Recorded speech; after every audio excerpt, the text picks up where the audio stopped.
Good morning students. आज हम लोग फ्लैमिंगो बुक का सेकेंड चैप्टर शुरू करने वाले हैं, जिस चैप्टर का नाम है लॉस्ट स्प्रिंग। क्या नाम है? Lost spring. लॉस्ट स्प्रिंग इस चैप्टर का नाम इसलिए रखा गया है क्योंकि लॉस्ट मतलब जो होता है आप जानते हैं, लॉस्ट मतलब होता है खोना।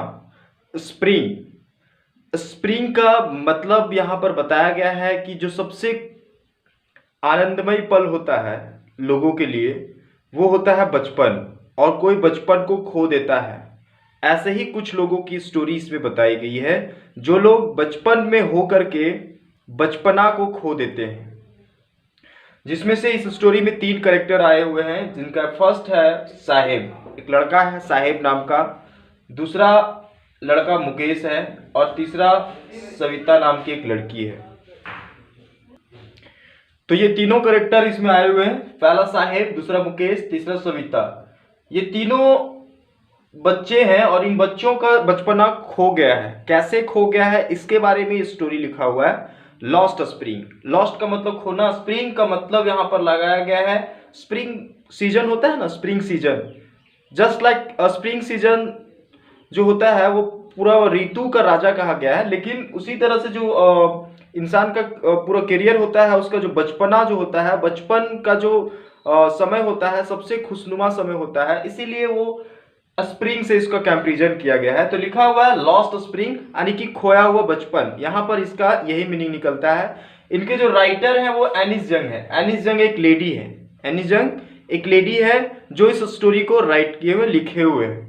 तो 3 कैरेक्टर साहेब, मुकेश और सविता, ये पूरी स्टोरी तीनों बच्चों की कहानी को मिलाकर बताया गया है। इनके जीवन के बारे में छोटी छोटी पार्ट करके ये स्टोरी बनाया गया है। तो सबसे पहले हम लोग एनिस जंग जो इनका ऑथर है उसके बारे में जानेंगे। लिखा हुआ है अबाउट द ऑथर, इसको पढ़ेंगे। Anees Jung was born in Rourkela and spend her childhood and adolescence in Hyderabad. बताता है कि एनिस जंग जो है उनका जन्म राउरकेला में हुआ था। कहाँ हुआ था? राउरकेला में हुआ था। और उनका जो बचपना था और किशोरावस्था था वो कहाँ पर बीता? हैदराबाद में बीता। She received her education in Hyderabad and in the United state of America. और वो शिक्षा प्राप्त करती है कहाँ से? कहाँ से शिक्षा प्राप्त करती हैं? हैदराबाद से। और बच्ची कुची शिक्षा जो है वो यूनाइटेड स्टेट ऑफ अमेरिका यानी कि यूएसए से प्राप्त करती हैं। फिर लिखा हुआ her parents were both were writers, जो उनके माता पिता दोनों थे वो दोनों के दोनों राइटर थे। ठीक है। और भी लिखा हुआ है, इसको हम थोड़ा सा शॉर्ट में बताते हैं क्योंकि अब थोड़ी सी फास्ट करनी पड़ेगी स्टोरी को पढ़ाने का तरीका, क्योंकि बहुत टाइम लग जाता है एक स्टोरी को अच्छे से एक्सप्लेन करने में। तो अबाउट द ऑथर है तो आप लोग इसको पढ़ लीजिएगा, मैं बता देता हूँ डायरेक्टली इसको। जो उसके माता पिता दोनों थे वो दोनों के दोनों क्या थे? राइटर थे। और एनिस जंग का जन्म राउरकेला में हुआ था और उनका बचपन और किशोरावस्था हैदराबाद में बीता। वो शिक्षा कहाँ से प्राप्त की थी? वो शिक्षा प्राप्त की थी हैदराबाद से और यूनाइटेड स्टेट ऑफ अमेरिका से। फिर बताता है कि वो अपने करियर का शुरुआत एक छोटे मोटे राइटर से शुरुआत करती हैं एनी जंग। फिर वो बड़े बड़े न्यूज़पेपर का संपादक भी बनती हैं और बहुत सारे उन्होंने किताब लिखा है। और उसी किताब में से एक छोटा सा किताब का एक कहानी लिखा गया है लॉस्ट स्प्रिंग। जो ये स्टोरी है वो एक छोटा सा पार्ट लिया गया है उन्हीं के लिखी हुई किताबों में से कहानी है। ये कहानी है स्टोरीज ऑफ स्टोलन चाइल्डहुड। लिखा हुआ है लॉस्ट स्प्रिंग के नीचे स्टोरीज ऑफ स्टोलन चाइल्डहुड, यानी कि ये कहानी जो है बचपन की खोया हुआ बचपन की कहानी है। तो यही स्टोरी को एनिस जंग बहुत सारी किताबें लिखी हुई है, उन्हीं किताब से लिया गया छोटा सा कहानी है। तो कहानी क्या है देखते हैं। देखो लिखा हुआ है ब्लू अक्षर में, आप लोगों के पास बुक होगा तो एनसीईआरटी बुक को देखिए, वहां पर लिखा हुआ है मोटे मोटे अक्षर में स्टोरी से पहले। और अगर जिसके पास बुक नहीं है तो उनको हम लिंक भेजे हैं, वो लिंक है आपका ये वाला जो मोबाइल के थ्रू से आप लोग पढ़ सकते हैं, देखेंगे। ठीक है, तो इसके माध्यम से आप लोग पढ़ सकते हैं। और ये देखिए पूरा स्टोरी आपको शो कर रहा होगा इसमें, और इसी के माध्यम से आप पूरी स्टोरी को पढ़ सकते हैं। तो लिखा हुआ है sometime I find a rupees in the garbage. बताता है कि कभी कभी मुझे कचड़ों के ढेर में, कभी कभी मुझे कचड़ों के ढेर में कुछ पैसे मिल जाते हैं, कुछ रुपये मिल जाते हैं। एक लड़का होता है साहेब, सबसे पहले इसी की स्टोरी है। साहेब एक लड़का है जो बताता है कि कभी कभी समटाइम्स आई फाइंड, लिखा हुआ sometime I find a rupees in garbage, in the garbage, यानी कभी कभी कचड़ों के ढेर में मुझे पैसे मिल जाते हैं। कौन बोलता है? साहेब। सबसे पहले हम साहेब के बारे में पढ़ेंगे। फिर लिखा हुआ है why do you do this, बताता है एनिस जंग पूछती है साहेब से। एनिस जंग और साहेब के बीच में कन्वर्सेशन हो रहा है। एनिस जंग पूछती है साहेब से कि why do you do this, तुम ये सब क्यों करते हो? आई ask Saheb whom I encounter every morning scoring for gold in the garbage dumps of my neighbourhood. बताता है, एनिस जंग बता रही है कि जब भी हमें हमारे पड़ोस के कचड़ों के ढेर में साहेब कचड़ा में कुछ ढूंढते हुए मुझे मिलता है, तो मैं उससे हर रोज सुबह सुबह ये चीज पूछा करती हूं कि साहेब तुम ये सब काम क्यों करते हो? फिर लिखा हुआ है साहेब, लिखा हुआ है Saheb left his home long ago set amidst the green fields of Dhaka. His home is not even too distant money. There were many storms that swept away their fields and home. His mother told him that is why they left looking for gold in the big city where he now lives. I have nothing else to do, he mutters, looking away. Go to school. Sorry. He mutters looking away. देखेंगे story को, समझिए। बता रहा है कि जब भी मुझे एनिस जंग बता रही हैं कि जब भी मुझे साहेब मिलता है मेरे पड़ोस के कचड़ों के ढेर में कुछ ढूंढते हुए, तो मैं उसे पूछता हूं कि साहेब तुम ये सब क्यों करते हो। अब साहेब का थोड़ा सा इंट्रोडक्शन वो दे रही है कि साहेब कौन है। तो बता रहा है कि साहेब कैसा लड़का है जो बहुत समय पहले क्या किया है, अपने घर को छोड़ चुका है। अपने घर को वो छोड़ चुका है। उसका घर जो था वो तूफान में टूट चुका है और वो लोग ढाका से आए हुए। ढाका एक जगह है दिल्ली में, दिल्ली के आसपास एक ढाका नाम की कोई जगह, सॉरी ये बांग्लादेश की ढाका है, दिल्ली नहीं, सॉरी बांग्लादेश में एक जगह है ढाका। वहां पर बहुत सारे रैग पिकर्स रहते थे। वही लोग का जो घर था वो तूफान में, बाढ़ में टूट चुका था और वही लोग आकर के आज यहाँ पर रह रहे थे और आसपास के कचड़ों में ये कुछ ना कुछ ढूंढा करते थे। ठीक है, तो साहेब का ये तो इंट्रोडक्शन था। और साहेब को ये चीज पता नहीं थी कि उसका जो घर है, उसका जो खेत है, वो तूफान में, बाढ़ में तहस नहस हो गया। उसको उसकी माँ बताती थी, क्योंकि उस समय जो है साहेब जन्म नहीं लिया था, उससे पहले उसकी फैमिली वाले वहां से चले आए थे। कहां से? ढाका से।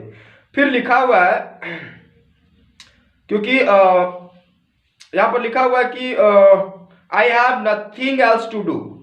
दूसरा पैराग्राफ पढ़ रहे हैं। लिखा हुआ I have nothing else to do, क्योंकि पहला पैराग्राफ का फर्स्ट लाइन में एनिस जंग इसको पूछती है कि ये सब तुम क्यों करते हो, why do you do this, यानी कि ये सब तुम क्यों करते हो। पहला पैराग्राफ का पहला लाइन में एनिस जंग पूछती हैं साहेब से। ठीक है, उसके बाद एनिस जंग साहेब का इंट्रोडक्शन बताती हैं कि साहेब ढाका से आया हुआ एक फैमिली का मेंबर है जिसका घर जो है बाढ़ में, तूफान में टूट चुका है। अब वो लोग एक हरे मैदान में तंबू गाड़ करके रहते हैं और उसके घर जो टूटे हैं बाढ़ में, तूफान में, वो साहेब को नहीं पता है, उसकी मम्मी उसे बताती है। ये इंट्रोडक्शन एनिस जंग देती है साहेब का। अब साहेब को जो पूछा गया है कि तुम ये सब काम क्यों करते हो, उसका वो जवाब रिप्लाई कर रहा है साहेब। कैसे कर रहा है? लिखा हुआ I have nothing else to do, बोलता मेरे पास इसके सिवा और कुछ करने के लिए है ही नहीं, मेरे पास इसके सिवा और कुछ करने के लिए है ही नहीं। ही मटर्स लुकिंग अवे। ही मटर्स मतलब होता है बड़बड़ाना, यानी कि जब एनिस जंग उसे पूछती हैं तो वो बड़बड़ाता है। मैंने कैसे बड़बड़ाता है? जैसे पूछा गया तुम ये सब क्यों करते हो, तो उसको फेस टू फेस देख करके रिप्लाई नहीं करता है, वो दूर देखता है, जैसे कोई कुछ खोज रहा हो और वो मर्डर करता है, यानी कि बड़बड़ाता है, यार मेरे पास तो ऐसा कुछ है ही नहीं इसके सिवा कुछ करने के लिए। तो ऐसे वो रिप्लाई करता है दूर देखते हुए, लुकिंग अवे, यानी कि दूर देख रहा हो, और वो रिप्लाई करता है इसके सिवा तो मेरे पास कुछ है ही नहीं, है ना, करने के लिए। तो लिखा हुआ है डबल इन्वर्टेड कोमा में सेकेंड पैराग्राफ का second line, go to school I say gladly, realising immediately how hard, पूछना कि go to school I say gladly, realising immediately how hollow the advice must sound, there is no school in my neighbourhood, when they build one I will go, I will go. बताता है कि जब reply वो करता है तो उसे बहुत ही मजाक भरी स्वर में वो पूछती है एनिस जंग उसको कि क्या साहब तुम स्कूल नहीं जाते हो? तो साहब उसे बोलता है there is no school in my neighbourhood, मतलब मेरे पड़ोस में कोई स्कूल नहीं है, मेरे पड़ोस में कोई स्कूल नहीं है। When they build one I will गो, जब वो बन जाएगा तो मैं जरूर जाऊंगा। यानी कि अभी मेरे पड़ोस में जहां पर मैं रहता हूं, साहब बताता है एनिस जंग को कि जहां पर मैं रहता हूं वहां पर, साहब जहां रहता था वहां आसपास में स्कूल नहीं थी, वो चीज बता रहा है कि जहां पर मैं रहता हूं मेरे आस पड़ोस में कोई स्कूल नहीं है, जब स्कूल बन जाएगा तो मैं अवश्य जाऊंगा, आई विल गो, मैं जाऊंगा। लिखा हुआ है कि थर्ड पैराग्राफ देखेंगे, if I started a school will you come, बताता है एनिस जंग पूछ रही क्या मैं यदि मैं एक स्कूल बनाता हूं तो तुम स्कूल पढ़ने आओगे? आई आस्क हाफ शॉकिंग, मतलब वो अर्ध मजाकिये मूड में एनिस जंग साहब से पूछती हैं कि क्या मैं एक स्कूल जब बनाऊंगी तो तुम पढ़ने आओगे? यस ही से स्माइलिंग ब्रॉडली, वो स्माइल करते हुए बोलता है साहब कि हाँ हाँ मैं पढ़ने के लिए आऊंगा। A few days later, I see him running up to me. Is your school ready? कुछ दिनों के बाद एनिस जंग को फिर से साहेब दिखाई पड़ता है, और एनिस जंग जो है वो कहीं से गुजर रही थी, तो साहेब जो है उसके पास दौड़ के आता है, पूछता है इज योर स्कूल रेडी, क्या आपका स्कूल तैयार है? मतलब उस टाइम जो है एनिस जंग साहेब से मजाक की थी, मजाक मूड में बोली थी, मजाक करके बोली थी कि क्या मैं एक स्कूल अगर बना देता हूं तो आप पढ़ने के लिए आओगे? तो वो स्माइल करके रिप्लाई किया था साहब कि हाँ जरूर आएंगे। और उसके कुछ दिन के बाद एनिस जंग का मुलाकात फिर से साहब से हो जाता है, और साहब उसे दौड़ करके उसके पास आता है और पूछता है इज योर स्कूल रेडी, क्या आपका स्कूल तैयार है? लिखा हुआ है it takes longer to build a school, I say embarrassed at having made a promise that was not meant, बोलता है एनिस जंग उसे यह कह के टाल देती है कि देखो एक स्कूल बनने में बहुत ज्यादा टाइम लगता है, और वो एनिस जंग उसके साथ एक ऐसा प्रॉमिस कर रही थी जिसका कोई मतलब नहीं था, और ये प्रॉमिस करने के टाइम एनिस जंग बहुत ज्यादा शर्मिंदगी महसूस भी कर रही थी। बोल रही है एनिस जंग कि मैं उसके साथ एक ऐसा प्रॉमिस कर रही थी जिस प्रॉमिस का कोई मतलब नहीं था, और उस प्रॉमिस को करते हुए मुझे शर्मिंदगी भी महसूस हो रही थी, क्योंकि जिस चीज को मैंने मजाक से बोला था अब वो साहेब उसे सीरियस ले लिया था, और उसे पूछता है इज योर स्कूल रेडी, क्या आपका स्कूल तैयार है? तो ये शर्मिंदगी महसूस करती है एनिस जंग, और उसे रिप्लाई करती है कि एक स्कूल बनने में बहुत ज्यादा टाइम लगता है। फिर से उसे एक झूठा दिलासा दिलाती है और उसके साथ एक ऐसा प्रॉमिस करती है जिस प्रॉमिस का कोई मीनिंग नहीं होता है। फिर देखो फुल स्टॉप के बाद लिखा हुआ but promise like mine abound in every corner of his black world, बताता है लेकिन बता रहा है कि लेकिन मैं ही केवल एक ऐसा इंसान नहीं थी जो इस प्रकार के लोगों से, मतलब साहब के जैसे बहुत सारे लोग हैं दुनिया के हर कोने में, ऐसे ऐसे बच्चे हैं जिनके साथ झूठा झूठा प्रॉमिस किया जाता है। ये कौन बताती है? एनिस जंग बताती है। किसको बताती है?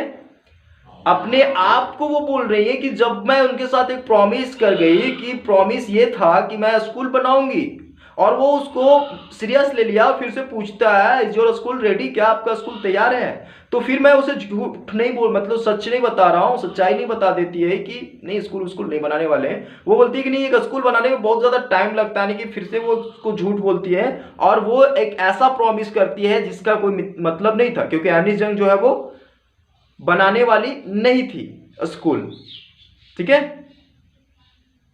तो यहां पर बताती है कि लेकिन मैं ही एक ऐसा नहीं हूं कि इसके साथ मैं झूठा प्रॉमिस कर रही हूं, दुनिया के कोने कोने में ऐसे लोग भरे पड़े हुए हैं जो इस प्रकार के लड़कों से झूठा प्रॉमिस करते हैं।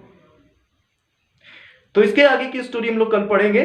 फिलहाल यहां तक आप लोग समझने की कोशिश कीजिए। अगर किसी प्रकार की प्रॉब्लम होती है तो आप हमें कमेंट करके बता सकते हैं, कॉल करके भी पूछ सकते हैं। ठीक है, आगे की स्टोरी कल देखेंगे। Thank you.